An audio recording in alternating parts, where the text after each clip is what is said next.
and high. Now I was king. I've made it hard and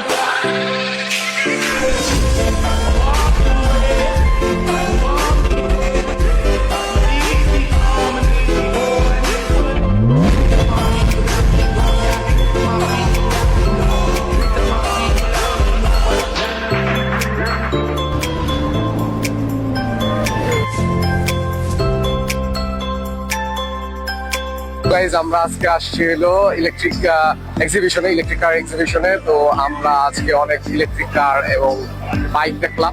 তো সব দেখানো সম্ভব না, অনেক এখানে। তো আমি যেগুলি আমার পার্সোনালি যেগুলি পছন্দ ওইগুলি আমি স্পেসিফিকেশন ভাবে আপনাদের দেখাবো। তো চলেন যাই। এক্সিবিশনে এন্ট্রেন্সটা আমার কাছে পার্সোনালি অনেক ভালো লেগেছে। ঢোকার সাথে সাথে আমাদের রেজিস্ট্রেশন করে কার্ড করে নিতে হবে। ঢোকার সাথে সাথে আমরা বিওয়াইডির এক্সিবিশনটি দেখতে পেলাম। বিওয়াইডির দুই ধরনের গাড়ি হয়, একটি হলো ফুললি ইলেকট্রিক আর আরেকটি সেমি ইলেকট্রিক মানে হাইব্রিড। তো এটি হলো ফুললি ইলেকট্রিক একটি গাড়ি।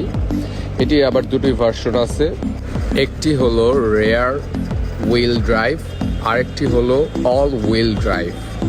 এখন এইটির মধ্যে পারফরমেন্সের পার্থক্য হলো রেয়ার হুইল ড্রাইভটি 0 থেকে 100 কিলোমিটার তার স্পিড তুলতে 5.9 সেকেন্ড লাগে এবং অল হুইল ড্রাইভটি জাস্ট 3.8 সেকেন্ডের মধ্যে 0 to 100 আপ করতে পারে। আর এই গাড়িটির রেঞ্জ হলো 650 কিলোমিটার।